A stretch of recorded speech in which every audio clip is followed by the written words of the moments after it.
तो गाइज अगर आप social medicine, community health, sociology, environmental sciences या फिर किसी भी लैंग्वेज के कोर्स से या फिर स्क्रीन पर दिए गए 83 सब्जेक्ट्स में से अगर आप किसी भी सब्जेक्ट से ग्रेजुएशन या पोस्ट ग्रेजुएशन कर रहे हो या करने का सोच रहे हो तो आपको भी 31,000 रुपीज़ पर मंथ की फेलोशिप मिल सकती है। तो आज के वीडियो में हम जानेंगे कि इस फेलोशिप को पाने के लिए हमें कौन सा एग्ज़ाम देना होगा। बहुत ज़बरदस्त फेलोशिप है। उस एग्ज़ाम की प्रिपरेशन कैसे करनी होगी, एग्ज़ाम की एलिजिबिलिटी क्या है, साल में कितनी बार ये एग्ज़ाम होता है और इस एग्ज़ाम को कंडक्ट कौन करवाता है और इस एग्ज़ाम के बारे में और भी बहुत ज़्यादा इंपॉर्टेंट बातें। तो अगर पीछे बताए गए सब्जेक्ट्स में से आप कुछ भी कर रहे हो तो आपको ये फेलोशिप पाने के लिए एक एग्ज़ाम देना होगा। उस एग्ज़ाम का नाम है UGC नेट। यूजीसी नेट का एग्जाम आपको देना पड़ेगा। यूजीसी का मतलब यहां पर है यूनिवर्सिटी ग्रांट कमीशन और नेट का मतलब है नेशनल एलिजिबिलिटी टेस्ट। गाइज ये एक नेशनल लेवल का एग्जाम है जिसे हर साल में 2 बार एनटीए कंडक्ट करवाता है और यहां पर जो एनटीए वर्ड आया है इसका मतलब है नेशनल टेस्टिंग एजेंसी। ये इसका कंडक्टिंग बॉडी है। ये और भी बहुत सारे एग्जाम्स कंडक्ट करवाता है, इसी के जैसा ये एक और एग्ज़ाम कंडक्ट करवाता है, लेकिन उसके बारे में हम आने वाले वीडियो में बात करेंगे।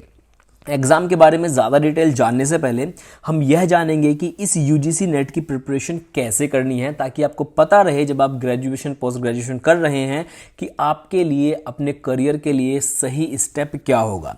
तो इस प्रिपरेशन के लिए PW यानी कि फिजिक्स वाला की तरफ से एक बुक आती है।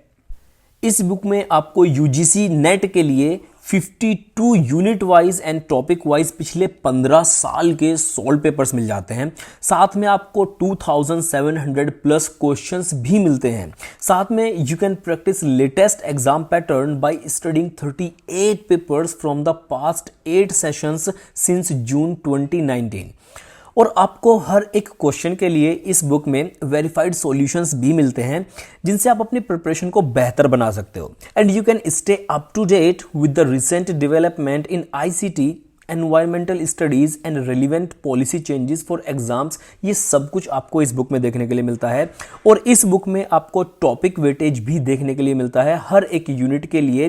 And you will get access to 2 papers from December 2023 UGC NET JRF exam for a realistic exam experience. जब आप पुराना पेपर यहाँ से देखेंगे पिछले साल का तो आपको रियलिस्टिक एग्जाम का एक्सपीरियंस मिलेगा। उसी के साथ में आपको पेपर 1 सिलेबस भी अच्छी तरह कवर हो जाता है और हर एक क्वेश्चन, जितने भी क्वेश्चन इस बुक में दिए हुए हैं, हर एक क्वेश्चन का आपको डिटेल सॉल्यूशन भी देखने के लिए मिल जाता है। इस बुक में आपको और भी बहुत कुछ मिलता है। कुछ आपको यहाँ पर मैंने पिक्स दिखाए हैं, इसका कंटेंट, इसमें अंदर किस तरह का कंटेंट आपको देखने के लिए मिलता है, ये सारी चीज़ें यहाँ से आप अपनी प्रिपरेशन को बहुत बेहतर बना सकते हो और अपना इस एग्जाम को क्वालिफाई कर सकते हो। तो इस बुक का जो बेस्ट बाय लिंक है वीडियो के डिस्क्रिप्शन में मैंने दिया हुआ है, जाकर आप उसको चेकआउट कर सकते हैं और एक्स्ट्रा डिस्काउंट के लिए आप कोड यूज कर सकते हो CLT150। तो चलो गाइज, ये तो प्रिपरेशन की बात हो गई। अब थोड़ा सा और इंपॉर्टेंट पॉइंट्स के बारे में बात कर लेते हैं जो इस एग्जाम से रिलेटेड बहुत ज़्यादा इंपॉर्टेंट है।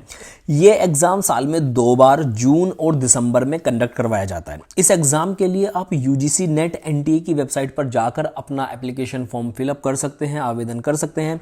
ये एग्जाम CBT मोड में होता है। अब जिन लोग को नहीं पता है CBT क्या होता है मैं आपको बता दूं। CBT बेसिकली, यहाँ पर CBT का अर्थ है कंप्यूटर बेस्ड टेस्ट। इसमें आपको पेन पेपर से टिक करने की जरूरत नहीं पड़ती बल्कि आपको एक कंप्यूटर मिलता है और उसमें एक सॉफ्टवेयर में आपका पेपर खुला हुआ होगा। वहां पर आपको अपने जो जितने भी आंसर्स हैं वो टिक करने होते हैं और सेव करने पड़ते हैं। इसी को बोलते हैं कंप्यूटर बेस्ड टेस्ट। इस एग्जाम के हम पैटर्न की बात करें तो इसमें हमको 2 पेपर देखने के लिए मिलते हैं, पेपर 1 एंड पेपर 2। पेपर 1 में टोटल 50 क्वेश्चंस आते हैं और पेपर 2 में टोटल 100 क्वेश्चंस आपसे पूछे जाएंगे और इस एग्जाम का जो ड्यूरेशन है वो 180 मिनट होता है। 180 मिनट का मतलब है 3 घंटे का एग्जाम आपसे करवाया जाता है और MCQ आपसे पूछे जाते हैं। साथ ही में इस एग्जाम को देकर आपको जो फेलोशिप मिलती है उसका अमाउंट है 31,000 रुपीज़ प्लस कुछ केसेस में आपको HRA भी देखने के लिए मिलता है। जिन लोग को नहीं पता है HRA क्या होता है, HRA का मतलब होता है हाउसिंग रेंट अलाउंस। मतलब कि अगर आप अपने घर से दूर कहीं आप किसी यूनिवर्सिटी में एडमिशन लेते हैं PhD में, JRF अगर आपको मिल जाता है, ये अमाउंट आपको मिलता है, तो आपको वहाँ पर अगर हॉस्टल नहीं मिल रहा है तो बाहर रहने का खर्चा भी आपको दिया जाता है। और इसी को हम क्या कहते हैं, जूनियर रिसर्च फेलोशिप भी कहते हैं। यानी कि 31,000 जो आपको अमाउंट मिल रहा है, प्लस HRA मिल रहा है, रहने का आने का खर्चा, प्लस आपको जो मंथली फेलोशिप मिल रही है, इसी को कहा जाता है जूनियर रिसर्च फेलोशिप, यानी कि JRF। साथ में इस एग्जाम को देकर आपको PhD में भी एडमिशन मिलता है और आप अपना रिसर्च का जो काम है वो भी कंप्लीट कर सकते हैं, PhD कंप्लीट कर सकते हैं। तो ये कुछ बेसिक डिटेल्स थी इस एग्जाम के बारे में। इसी तरह का एक एग्जाम और है जो कि कंडक्ट करवाया जाता है आपके PhD के लिए, और उसमें भी इसी तरह की फेलोशिप देखने के लिए मिलती है। अगर आप उस एग्ज़ाम के बारे में जानते हैं तो कमेंट करके ज़रूर आंसर करिएगा कि वो कौन सा एग्ज़ाम है जो इसी के लिए इसी की तरह है और ऐसे ही उसमें फेलोशिप मिलती है। ज़्यादा जानकारी के लिए कुछ लिंक्स वीडियो के डिस्क्रिप्शन में दिए हुए हैं, आप वहां जाकर ज़्यादा जानकारी हासिल कर सकते हैं। इस वीडियो में इतना ही है। Bye bye everyone, take care.